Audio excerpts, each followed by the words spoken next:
I lead a pretty busy life.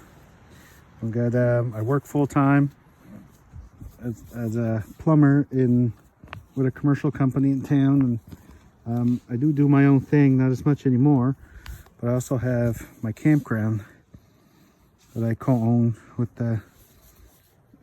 my two good friends, and where I can't be here all the time, so I put in a few late hours, and now we have the okay to open this weekend, and we're super stoked.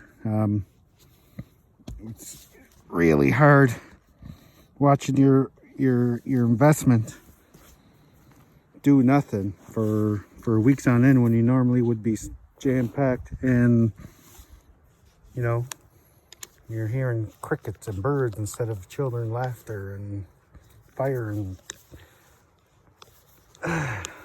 people having a good time. So we're super stoked for this weekend. We don't expect a huge crowd. Hopefully a lot of our seasonals will come out, have the weekend out here,